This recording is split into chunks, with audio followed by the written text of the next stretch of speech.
नमस्कार विद्यार्थी मित्रांनो आणि मैत्रिणींनो, नीट मध्ये पाहिजे असतील मार्क 4 तर व्हा तयार। या सिरीज मध्ये मी आज आपल्यासाठी घेऊन आलो आहे खूप सुंदर असा टॉपिक ज्याचं नाव आहे फजान्स रूल। तर चला बाळांनो सुरू करूयात। जय chemistry. Fajans rule. Fajans rule Kazimierz Fajans यांनी 1923 मध्ये हा रूल दिला। या रूलचं सिग्निफिकन्स काय, कशासाठी वापरला जातो ते समजून घ्या अगोदर।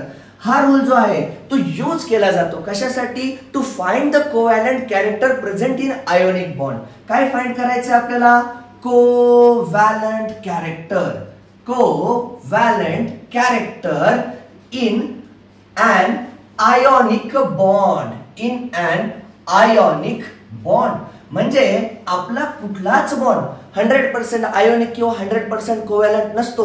या स्टेटमेंटला आपल्याला प्रूव्ह करायचंय कुठेतरी याच्या थ्रू। काय म्हणतो आपण, covalent character in an ionic bond, म्हणजे एखादा आयोनिक बॉन्ड आहे त्याच्यामध्ये किती % कोव्हॅलेंट कॅरेक्टर आहे आपलं ते आपल्याला शोधायचंय। तुम्ही म्हणाल मग हे सगळं करायचंय कशासाठी, तर याचे खूप जास्त फायदे आहेत बाळांनो।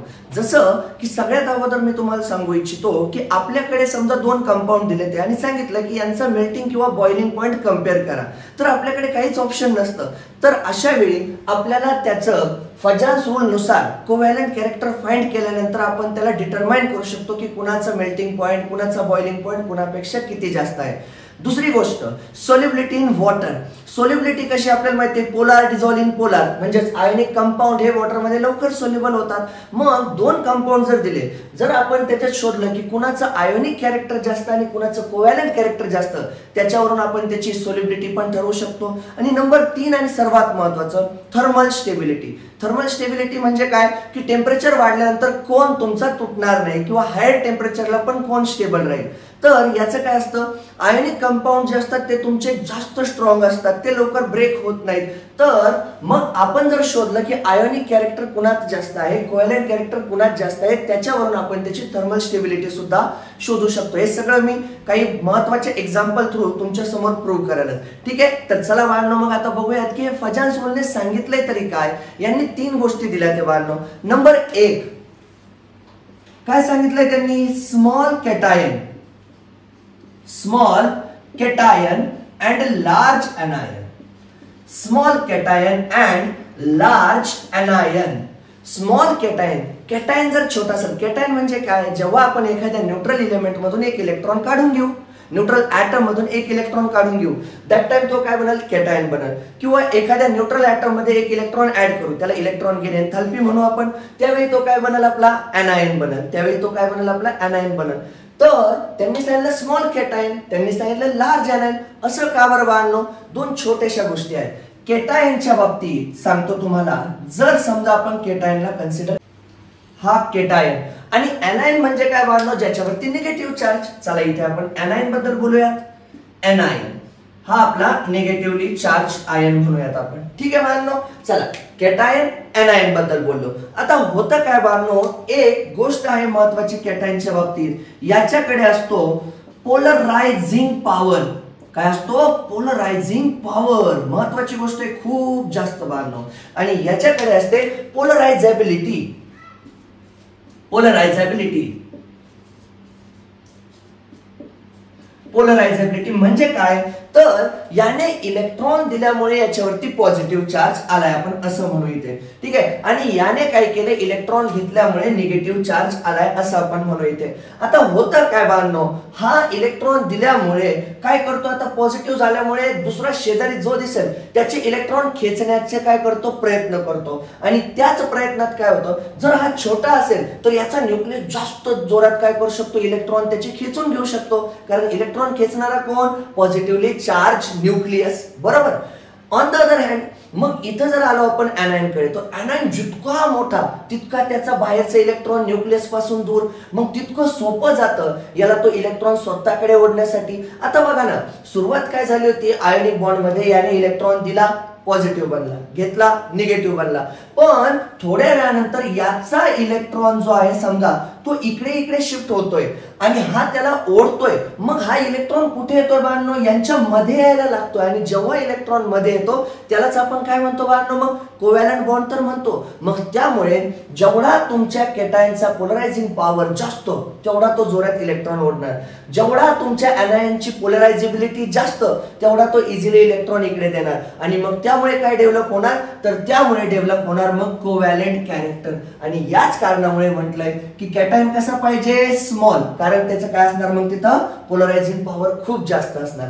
एनायन कसा पाहिजे आपल्या इथे, लार्ज, का जेवढा लार्ज एनायन तेवढं जास्त त्याची पोलरायझिबिलिटी, त्यामुळे हा इलेक्ट्रॉन ओढणार, हा पण देणार आणि इलेक्ट्रॉन मध्ये जर आला तर काय तिथे डेव्हलप झालं तुमचं कोव्हॅलंट कॅरेक्टर. ठीक आहे बाळांनो. चला number 2, more the charge on cation or anion, more will be the covalent character, more will be the covalent character. म्हणजेच काय, जेवढा कॅटायन वरती जास्तीत जास्त चार्ज किंवा जेवढा एनायन वरती जास्तीत जास्त चार्ज तेवढा जास्त तो काय असणार तिथे दाखवल, कोव्हॅलंट कॅरेक्टर दाखवल. तुम्ही म्हणाल कशामुळे, सांगतो. बाळांनो जर समजा एखाद्या ऍटम मधून मी एक इलेक्ट्रॉन काढला तर उरलेले इलेक्ट्रॉन न्यूक्लियस ओढून त्याची साईज कमी करतो. 2 इलेक्ट्रॉन काढले तर न्यूक्लियस अजून पॉवरफुल झालाय, कारण बाहेरचे इलेक्ट्रॉन कमी होत आहेत ना. मग जितके मी जास्त इलेक्ट्रॉन काढल तितकी त्याची साईज काय होत चालल, स्मॉल होत चालल. आणि आत्ताच पहिल्याच रूल मध्ये बघितलं आपण की smaller the size of cation. On the other hand anion वरती चार्ज जर वाढला मी -1, -2, -3, -4 निगेटिव्ह चार्जच्या बाबतीत बोलतोय मी, तर त्याचा मिनिंग काय, तितके जास्त इलेक्ट्रॉन त्याच्यामध्ये ऍड केले. मग एक इलेक्ट्रॉन ऍड केला, इलेक्ट्रॉन वाढले तर मग साईज वाढली, 2 वाढले, 3 वाढले, 4 वाढले, जितके इलेक्ट्रॉन्स वाढले तितकी त्याची साईज वाढली. मग एनायनची तर इथं साईज वाढते चार्ज वाढल्यानंतर, निगेटिव्हली चार्ज वाढल्यानंतर. त्यामुळे मग पहिला रूल आहे त्यालाच हा कुठे ना कुठे काय करतोय, सपोर्ट करतोय की मोर the charge on cation or anion more will be the covalent character. Reason तेच, साईज इन्क्रीज होणार, साईज डिक्रीज होणार. नियम नंबर 3 सुंदर असा नियम आहे आपला थर्ड. काय नियम सांगतो तुम्हाला, बघा नियम काय सांगतोय, सरळ साधा सोपा, की जर एखाद्या एलिमेंट कडे काय असेल, pseudo noble gas electronic configuration. तुम्हाला हे काय विषय नवीनच सांगतो, electronic configuration, pseudo noble gas electronic configuration म्हणजे काय असतं बाळांनो, हे काही विषय नाही याचा. हे डी ब्लॉक साठी आपण मोस्टली वापरतो. एक्झाम्पल जर द्यायचं म्हटलं, याचं सुंदर असं एक्झाम्पल कॉपरचं देऊयात आपण. जर मी एक एक्झाम्पल घेतलं कॉपर +1, तर हा काय दाखवणार आहे आपल्याला माहिती येतं, सिंपलचा तुमचा जो आहे अर्गॉन आणि 3d10 4s1 होता पण तो आपण काढून टाकला. मग याने काय केलं, हा तुमचा सुडो नोबल गॅस झाला, नोबल गॅस सारखाच झाला आणि त्यात ऍड काय झालं, D10 ना बाळांनो, फुलफिल्ड आहे. पण याचा एक प्रॉब्लेम, याचा ड्रॉबॅक आहे बाळांनो. ड्रॉबॅक काय माहितीये याचा ड्रॉबॅक असा आहे की डी सबशेल जो असतो ना आपला, तो शेडिंग दाखवतच नाही, खूप कमी शेडिंग दाखवतो. म्हणजे आपल्याला माहिती शेडिंगची ऑर्डर काय, S सगळ्यात जास्त, नंतर P, नंतर D, नंतर F. तर हा D काय करतो, थोडीशी कमी शेडिंग दाखवतो, त्याच्यामुळे साईज काय होते त्याची, कमी होते. न्यूक्लिअर चार्ज वाढला ना, न्यूक्लिअर चार्ज वाढलाय आणि शेडिंग कमी झाली, मग साईज कमी झाली. आणि रूल नंबर 1 मध्येच आपण शिकलो की जर साईज कमी झाली कुणाची, कॅटायनची, तर काय होणार, कोव्हॅलंट कॅरेक्टर वाढणार. याचं सुंदर एक एक्झाम्पल इथेच एक्सप्लेन करतो. CuCl आणि NaCl जर म्हटलं हा पण +1, हा पण +1, हा पण -1, हा पण -1, तुम्ही म्हणाल मग आता आम्ही ठरवायचं तरी कसं, ठरवायचं याच्यावरून की हा जो रूल आहे तो काय सांगतोय, pseudo noble gas electronic configuration वाला कोण आला इथे, कॉपर. मग त्याच्यामध्ये काय असणार आहे, मोर कोव्हॅलंट कॅरेक्टर. काय असणार याच्याकडे, मोर कोव्हॅलंट कॅरेक्टर आपल्याला इथे बघायला भेटणार आहे. म्हणून याचं कोव्हॅलंट कॅरेक्टर जास्त. मग याचा परिणाम काय होणार तुमचा बाळांनो, जसं मी सुरुवातीला सांगितलं, जर हा जास्त कोव्हॅलंट कॅरेक्टर दाखवतोय तर वॉटर मध्ये याची सोल्युबिलिटी कमी होणार, कारण हा जास्त आयोनिक झाला आपला.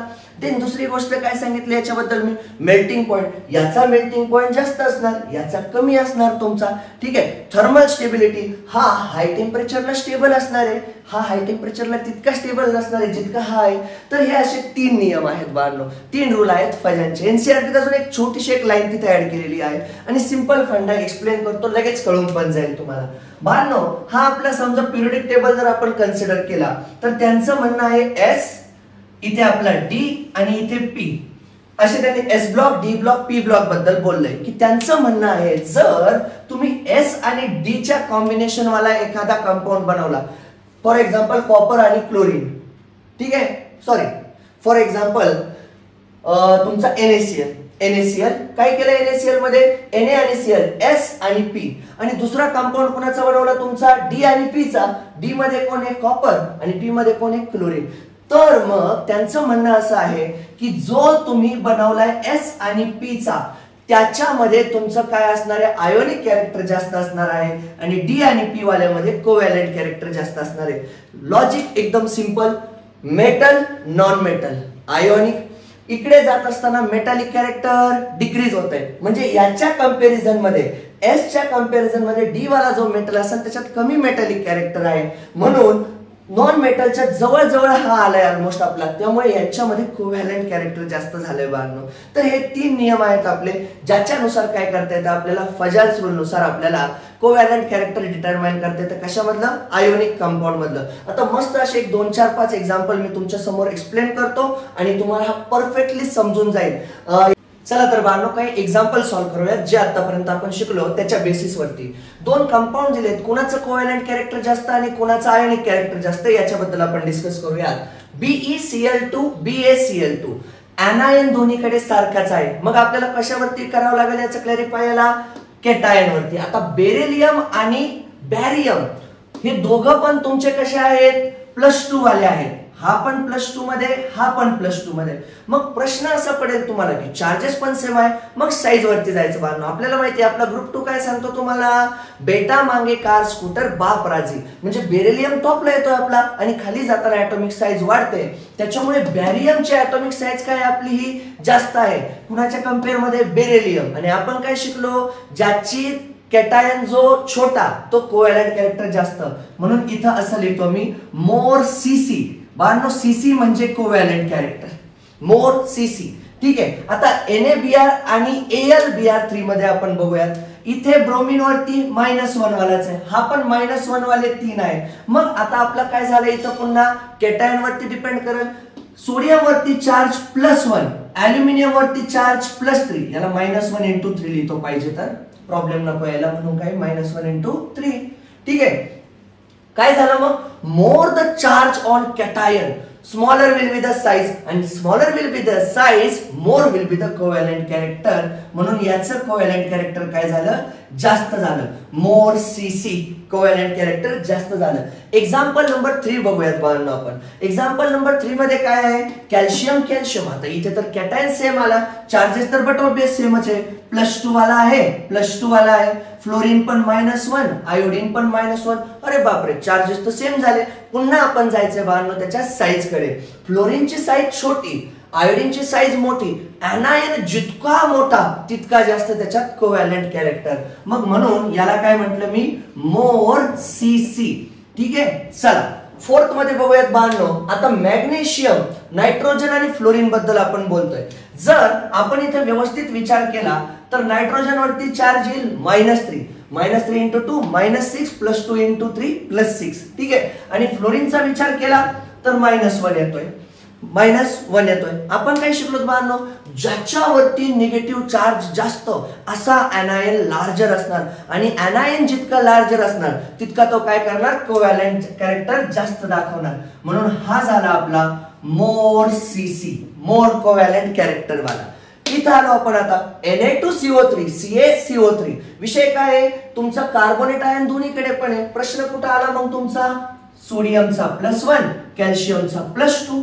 आपल्याला माहिती आहे ज्याच्यावरती चार्ज जास्त असा कॅटायन स्मॉलर इन साइज, आणि कॅटायन जर स्मॉलर इन साइज असेल आपला तर तो काय करणार आहे, आपला कॅटायन जास्त कोव्हॅलेंट कॅरेक्टर दाखवणार आहे. म्हणून हा काय झाला, आपला मोर कोव्हॅलेंट कॅरेक्टर वाला झाला. शेवटचा क्वेश्चन, बॅरियम हायड्रॉक्साइड आणि मॅग्नेशियम हायड्रॉक्साइड. पुन्हा तोच आपला, बॅरियम वरती पण +2, मॅग्नेशियम वरती पण +2. पण आपल्याला माहितीये बॅरियमची साईज जास्त आहे, मॅग्नेशियमची साईज कमी आहे.